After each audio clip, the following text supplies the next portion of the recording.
सबको जय मसीह की। मुझे उम्मीद है कि आप सब लोग अपने अपने घरों में अपने अपने जहाँ काम करते हैं सब जगह ठीक ठाक होंगे और प्रभु का धन्यवाद देते रहते होंगे। मैं शुक्र करता हूँ खुदावंद का अपने लिए, पूरी कलीसिया के लिए, सब सुनने वालों के लिए। खुदा ने सबको अपने सुरक्षित हाथों में रखा। आइए हम आज की इस इबादत में अपने सरों को झुकाते हुए दुआ करके इस इबादत की शुरुआत करें। आइए दुआ मांगें। और आसमान और ज़मीन के खालिक व मालिक, हमारे सच्चे ज़िंदा पिता परमेश्वर, निहायत ही दिल से शुक्रगुजार हैं प्रभु, आज के दिन के लिए आपने हमारे जीवन में जोड़ा और हमें ज़िंदगी ज़मीन पर जीवित और तंदुरुस्त रखा। और पिता परमेश्वर, बहुत से लोग आज के दिन को देखना चाहते थे लेकिन नहीं देख सके, लेकिन प्रभु आपने अपनी कृपा में हमें बनाए रखा। हम धन्यवाद देते हैं क्योंकि हम जानते हैं कि आपकी मोहब्बत है जो आप हमसे रखते हैं और इसी मोहब्बत में हम जीते चलते फिरते पाए जाते हैं ताकि जीवते परमेश्वर का नाम धन्यवाद के साथ ले सकें।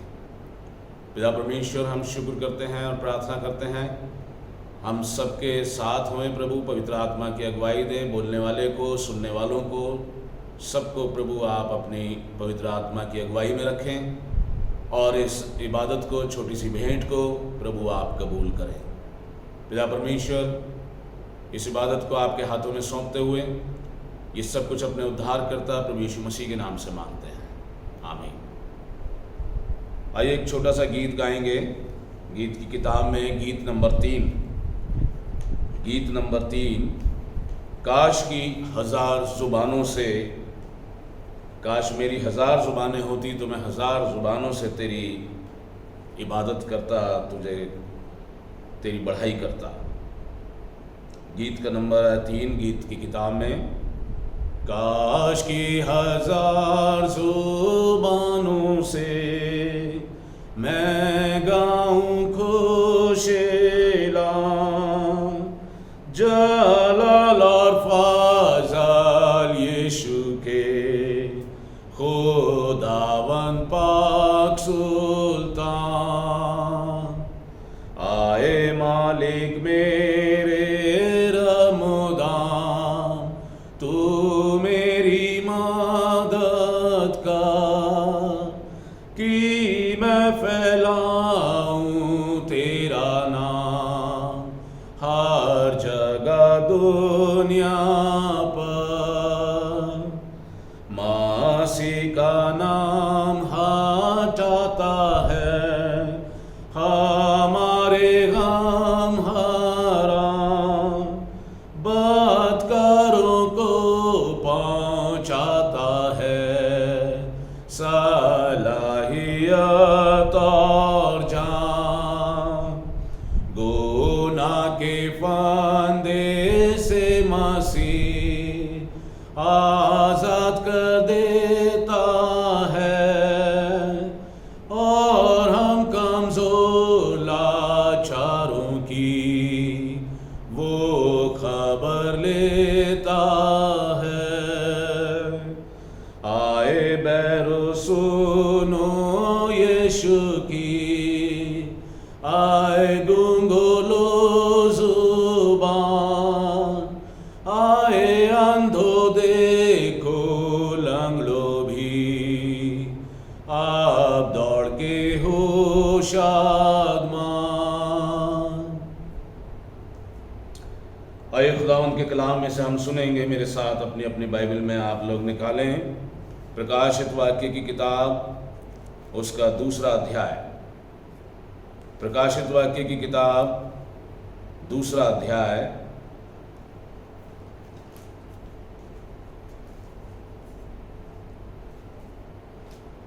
पहली आयत से लेकर के हम खुदावंद के कलाम में सुनेंगे, पहली आयत से लेकर के और 7वीं आयत तक। ये इफसुस की कलीसिया को संदेश है और यहाँ लिखा है इफसुस की कलीसिया के दूत को ये लिख, जो 7 तारे अपने दाहिने हाथ में लिए हुए है और सोने की 7 दीवटों के बीच में फिरता है, वो ये कहता है, मैं तेरे काम और तेरे परिश्रम और तेरे धीरज को जानता हूँ, और ये भी कि तू बुरे लोगों को देख नहीं सकता, और जो अपने आप को प्रेरित कहते हैं और है नहीं, उन्हें तूने परख कर झूठा पाया। तू धीरज धरता है और मेरे नाम के लिए दुख उठाते उठाते थका नहीं। पर मुझे तेरे विरुद्ध ये कहना है कि तूने अपना पहला सा प्रेम छोड़ दिया है। इसलिए स्मरण कर कि तू कहाँ से गिरा है, और मन फिरा और पहले के समान काम कर। और यदि तू मन ना फिराएगा तो मैं तेरे पास आकर तेरी दीवट को उसके स्थान से हटा दूंगा।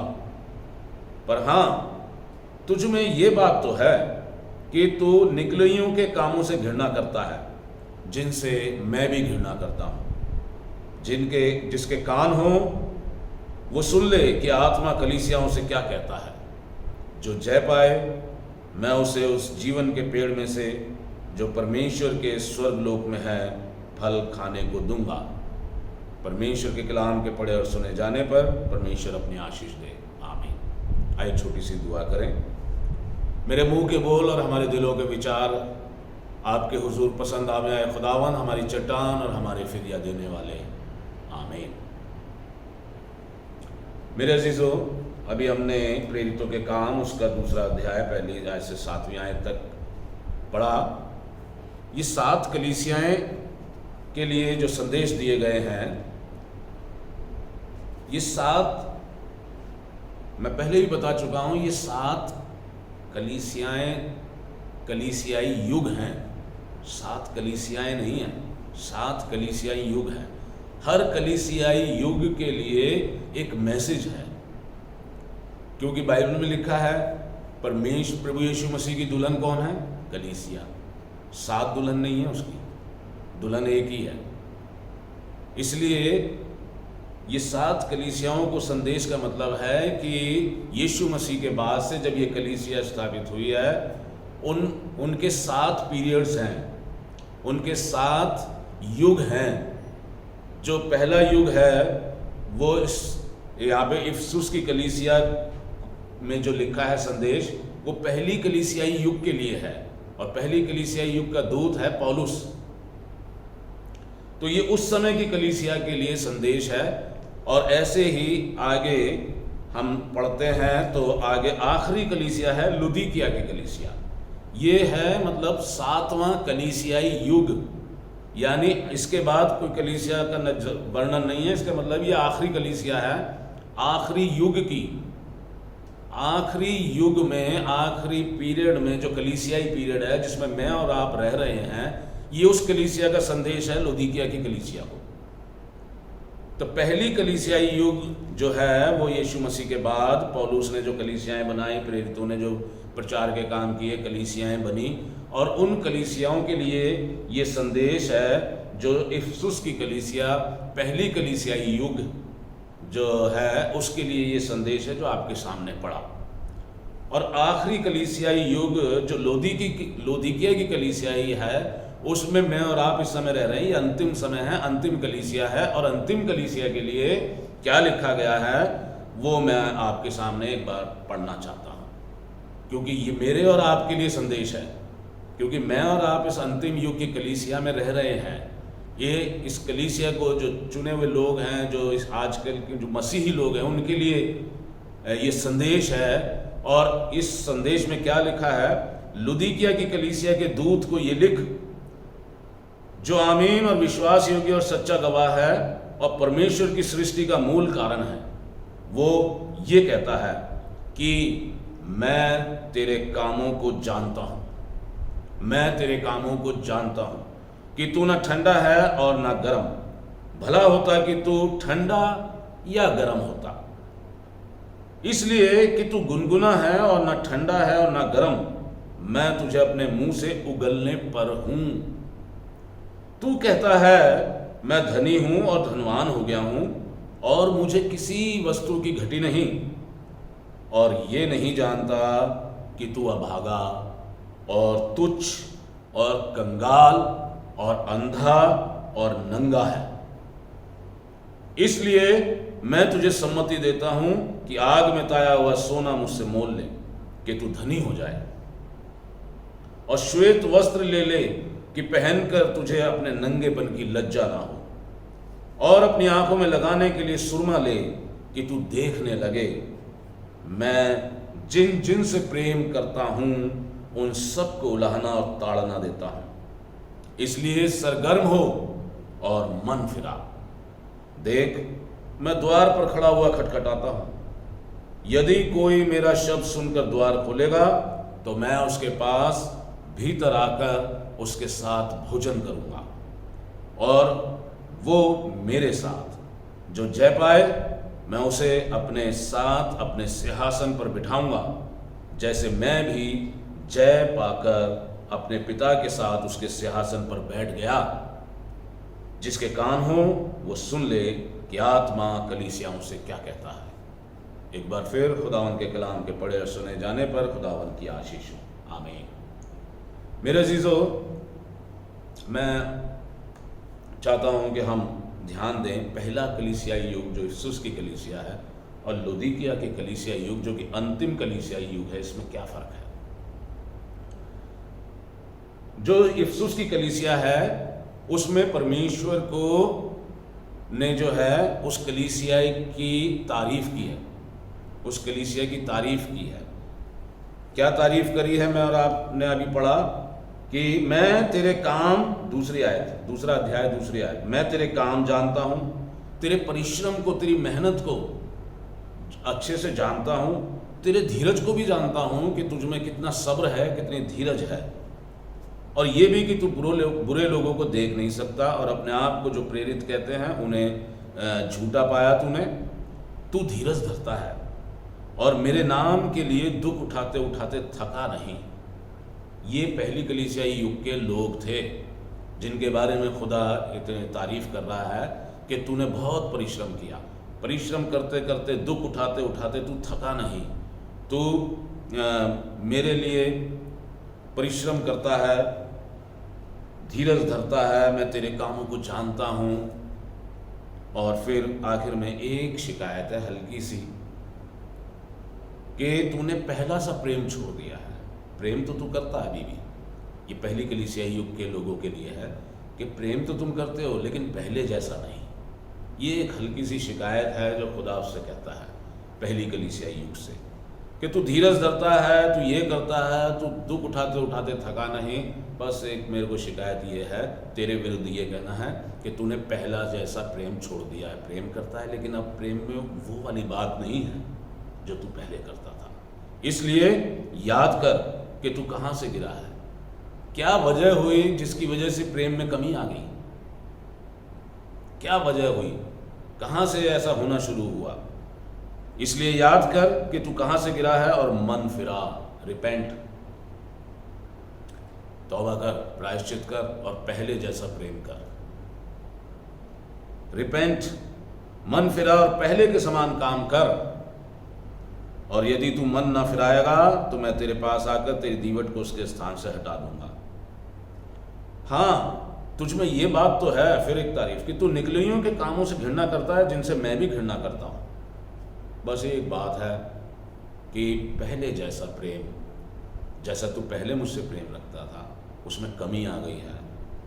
मन फिरा, रिपेंट कर, तौबा कर और फिर से पहले जैसे काम करने शुरू कर दे। यह है पहली कलीसिया जिसमें परमेश्वर ने उनकी तारीफ की है और एक शिकायत है जो उन्होंने उसमें वर्णन की है कि पहले जैसा प्रेम कर। और ये अब आखिरी कलीसिया जो मेरे और आपका जो युग है, जिसमें मैं और आप और तमाम मसीही लोग जो दुनिया भर में पाए जाते हैं, सबके लिए ये संदेश है कि आमीन, जो आमीन और विश्वास योग्य और सच्चा गवाह है और परमेश्वर की सृष्टि का मूल कारण है, वो कहता है मैं तेरे कामों को जानता हूँ।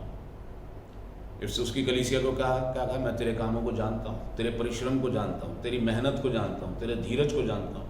यहाँ लिखा है मैं तेरे कामों को जानता हूँ, तू ना तो ठंडा है और ना गर्म है, तू ना ठंडा है ना गर्म है, तू जो है भला होता कि तू या तो ठंडा होता या गर्म होता। तू ना ठंडा है ना गर्म है, और इसलिए लिखा है, इसलिए कि तू गुनगुना है, ना ठंडा है ना गर्म है, मैं तुझे अपने मुंह से उगलने पर हूं। तू कहता है मैं धनी हूं और धनवान हो गया हूं और मुझे किसी चीज की कमी नहीं, और ये नहीं जानता कि तू अभागा है, तुच्छ है, तुच्छ, कंगाल और अंधा है और नंगा है। आजकल के युग में यही है। पहले लोगों के पास रुपया पैसा नहीं होता था, लेकिन उनमें प्यार, हलीमी, ये सब होती थी। अब रुपया पैसा इतना हो गया है कि अब हर इंसान अपने आप को ये समझने लग गया है कि मैं बहुत अच्छा धनवान हो गया हूँ, मेरे पास सब कुछ है। और इसी उसमें वो परमेश्वर को भी जो है उधर से ठंडा हो गया है और जो है अपनी मनमर्जी करता है, अपने ही लिए जीता है, परमेश्वर के लिए जीना छोड़ दिया है। इसलिए बाइबल में एक जगह लिखा है, कोई अपने आप को धोखा ना दे, लेकिन हम अपने आप को धोखा देते हैं। हम बहुत धनी हो गए हैं, हमारे पास सब कुछ है, हमारे पास किसी चीज़ की घटी नहीं है, लेकिन कलाम कहता है तू नहीं जानता कि तू क्या है,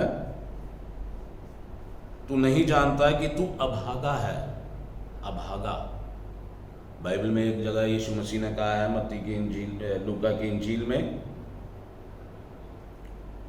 लूका की इंजील 12वां अध्याय 15वीं आयत, लूका की इंजील 12वां अध्याय 15वीं आयत, वहाँ लिखा है, धन की बहुतायत जो है उससे जीवन नहीं है।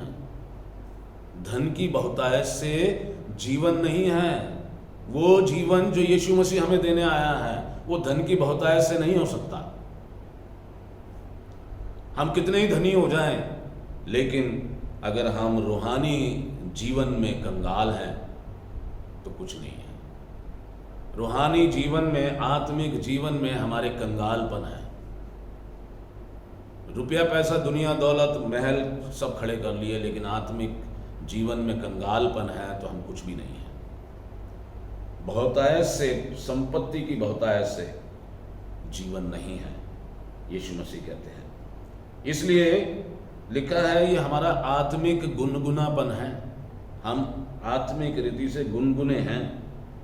हमने धन, संपन्नता और संसार से हमने समझौता कर लिया है। हम इधर परमेश्वर से भी समझौता चाहते हैं, इधर धन, दौलत और संसार से भी समझौता चाहते हैं। हम इसलिए ना गर्म हैं ना ठंडे हैं, गुनगुने हैं। हमारा आत्मिक जीवन गुनगुना है। हमारे आत्मिक जीवन में अभागापन है कि हम अपने आप को बहुत अच्छा मसीह तो कहते हैं, ईसाई तो कहते हैं, लेकिन है नहीं, अपने आप को धोखा देते हैं। कलाम झूठ नहीं बोलता है।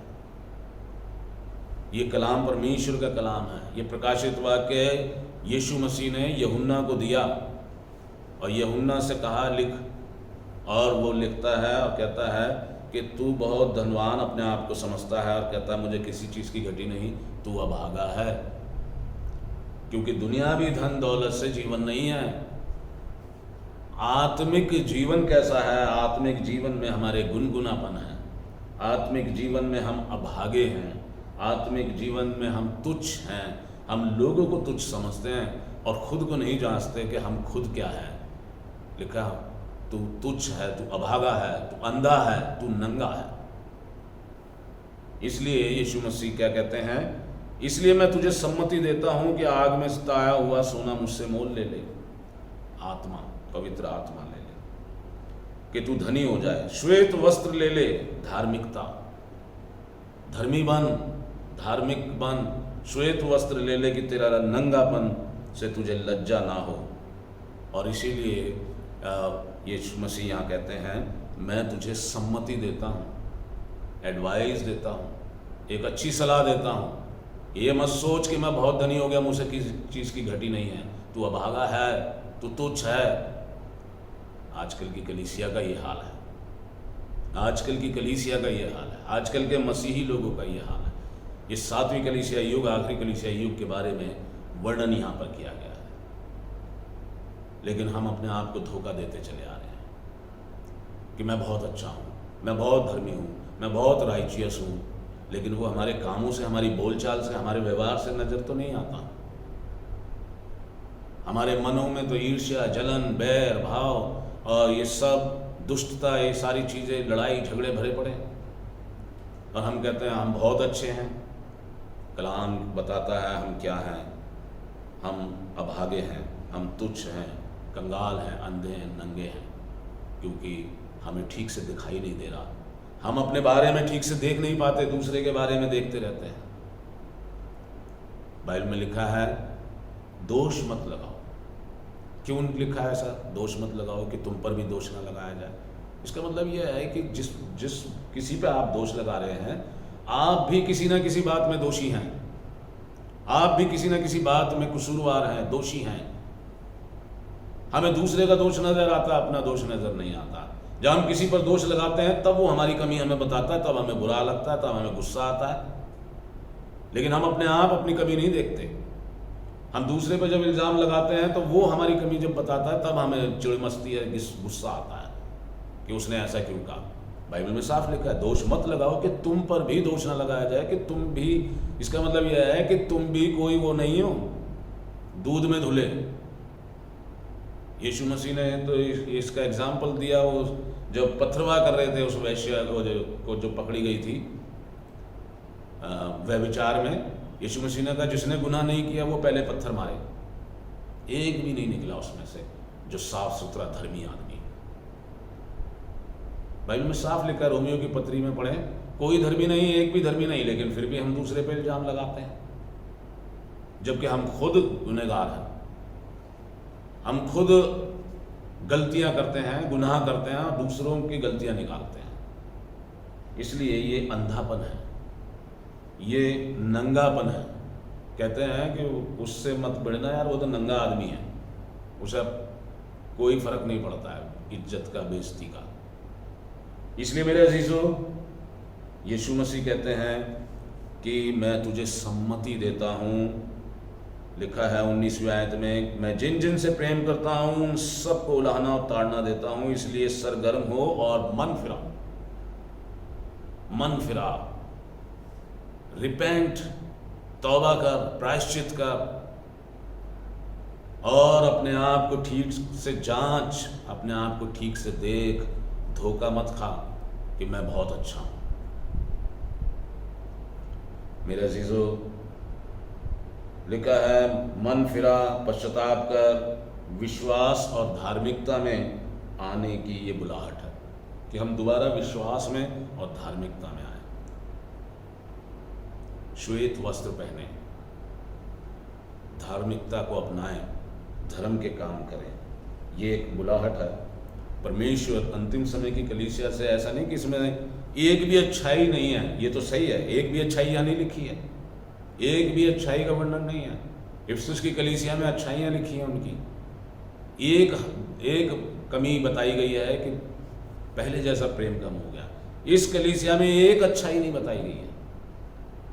लेकिन फिर भी क्या परमेश्वर छोड़ देगा इस कलीसिया को? नहीं। इस समय के मसीह लोगों को छोड़ देगा कि जाओ मरो? नहीं।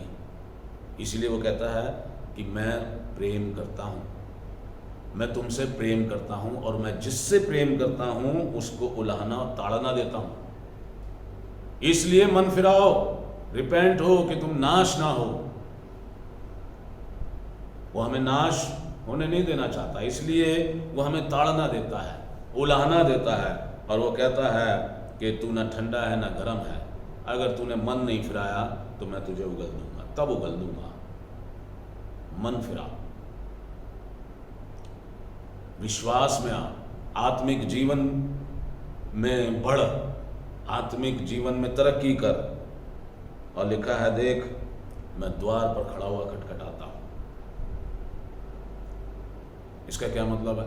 मैं द्वार पर खड़ा हूं, द्वार पे खड़ा हुआ खटखटाता हूं। इसका मतलब यीशु मसीह हमारे जीवन में नहीं है, हमने उसे अपने जीवन से बाहर निकाल दिया है। हमने उसे अपने घरों से बाहर निकाल दिया, हमने उसे चर्चों से बाहर निकाल दिया है। वो बाहर है और बाहर से वो कहता है मैं तुम्हारे दरवाजे पे खड़ा हुआ खटखटाता हूँ। अगर वो अंदर होता तो उसे खटखटाने की जरूरत नहीं पड़ती। अगर वो मेरे अंदर है तो वो बाहर से खटखटाएगा नहीं। वो कलीसिया में है तो वो बाहर से खटखटाएगा नहीं। वो अगर हमारे घरों में है तो वो बाहर से खटखटाएगा नहीं। हमने उसे बाहर निकाल दिया है और इसलिए वो दरवाजे पर खड़ा हुआ कहता है मैं नॉक कर रहा हूँ, मैं खटखटा रहा हूँ। सीधा सा मतलब यह है कि हमने उसे बाहर कर दिया है। हम अपना जीवन अपनी इच्छा के अनुसार, अपनी मर्जी के अनुसार, अपने हिसाब से जीना चाहते हैं। इसलिए लिखा है अपने आप को धोखा मत दो। यीशु मसीह कहते हैं देख मैं द्वार पर खड़ा हुआ खटखटाता हूं, यदि कोई मेरा शब्द सुनकर द्वार खोलेगा तो मैं उसके पास भीतर आऊंगा। हमने उसे बाहर कर रखा है।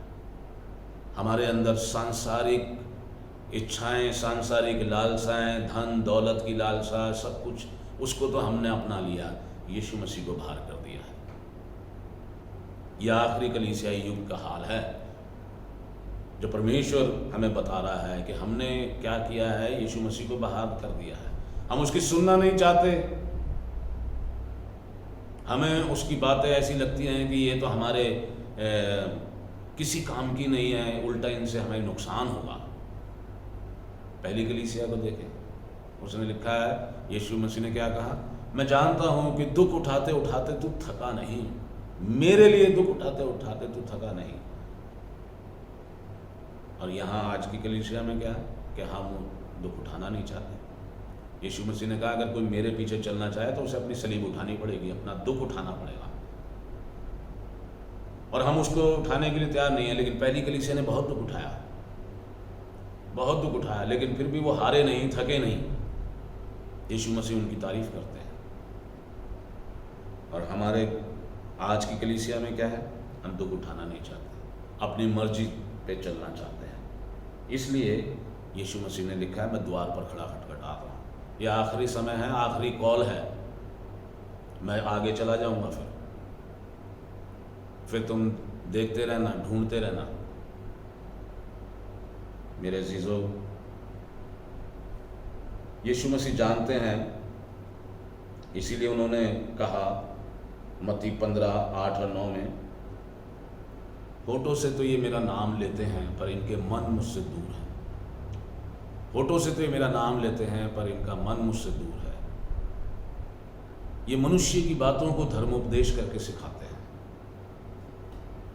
इसलिए मेरे अजीजों, हमें अपना मन परमेश्वर के नज़दीक रखना है। यीशु मसीह ने साफ कहा कोई आदमी 2 स्वामियों की सेवा नहीं कर सकता। हमें एक ही स्वामी चुनना है और वो है हमारा प्रभु परमेश्वर यीशु मसीह,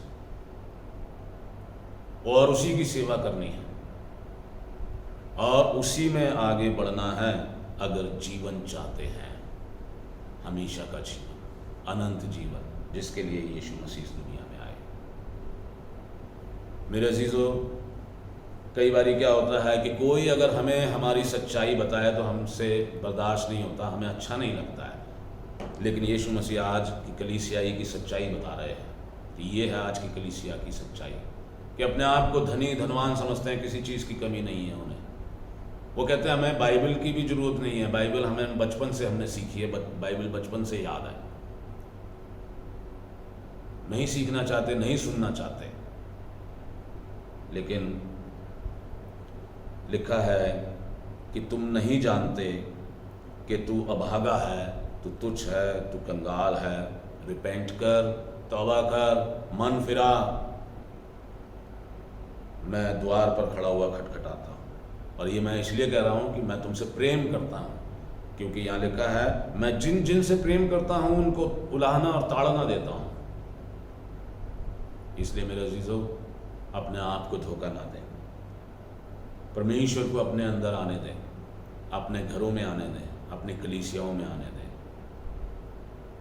और उसकी सेवा करें, उसका स्वागत करें। हम एक गाना गाते हैं, तेरे दिल के दर पर यीशु खटखटाता, खोलो तुम दरवाज़ा, वो है आना चाहता। हम ये गाना अक्सर गाते हैं और गीत की किताब में ये गाना है 589। यहाँ लिखा है 7वीं आयत में, यीशु प्यारो कहता कीमती वक्त है जाता, वक्त गया जो प्यारो वापस फिर नहीं आता। तेरे दिल के दर पर यीशु खटखटाता, खोलो तुम दरवाज़ा, वो है आना चाहता। क्या मैं और आप कहेंगे? 6ठी आयत में जैसा लिखा है, खोलता हूँ दरवाज़ा दिल का ए मसीहा, आ और उसमें रह तू, मैं हूँ दिल से चाहता। क्या आज मैं और आप ये कह सकते हैं? गाना तो गा लिया बहुत बार, 50 बार 100 बार, बचपन से गा रहे हैं, लेकिन आने दिया कभी उसे? खोलता हूँ दरवाज़ा दिल का ए मसीहा, आ और उसमें रह तू, मैं हूँ दिल से चाहता। खुदा हम सबको ऐसी तौफीक दे कि हम सचमुच परमेश्वर की इन शिकायतों को दूर करें, अपना मन फिराएं और परमेश्वर को अपने अंदर आने दें। आइए दुआ मांगें। पिता परमेश्वर, धन्यवाद देते हैं, शुक्र करते हैं कि आपने आज अपनी मर्जी को हम पर व्यक्त किया कि हम प्रभु मन फिरा के अपने आप को आपके योग्य बना सकें, आत्मिक जीवन में जो गुनगुनापन है उसे दूर कर सकें, आत्मिक जीवन में प्रभु धार्मिकता में, विश्वास में हम बढ़ सकें। प्रभु जी हमारी सहायता करना। हम जानते हैं कि जो अपने मदद करना चाहता है आप उसकी ज़रूर मदद करते हैं, इसलिए प्रभु हमारी सहायता करें और हमारे दिलों में आप आए और हमारे जीवनों को रोशन करें और प्रभु उससे आपके नाम की महिमा हो, आपके नाम की तारीफ हो। हम सब प्रभु अपने आप को आपके हाथों में सौंपते हैं, सब कुछ अपने उद्धार करता प्रभु यीशु मसीह के नाम से मांगते हैं, आमीन। आए हमारे बाप, आप जो आसमान पर हैं, आपका नाम पाक माना जाए, आपकी बादशाहत आए, आपकी मर्जी जैसे आसमान पर पूरी होती है ज़मीन पर भी हो। हमारे रोज़ की रोटी आज हमें बख्श दीजिए, जिस तरह हम अपने कसूरवारों को माफ़ करते हैं, आप भी हमारे कसूरों को माफ़ कीजिए। हमें आजमाइश में न पड़ने दें, बल्कि बुराई से बचाएं, क्योंकि बादशाहत, कुदरत और जलाल हमेशा आप ही का है, आमीन। अब हमारे खुदा यीशु मसीह का फजल, खुदा बाप की मोहब्बत, पाक रूह की संगत और रिफाकत और बरकत हम में से हर एक के साथ, कुल ईमानदारों के साथ और ख़ास तौर से इस जमायत के साथ, तमाम सुनने वालों के साथ अब से लेकर हमेशा हमेशा तक होती रहे, आमीन। सबको जय मसीह की। खुदा आपके साथ हो, शांति के साथ प्रभु की सेवा करें, आमीन।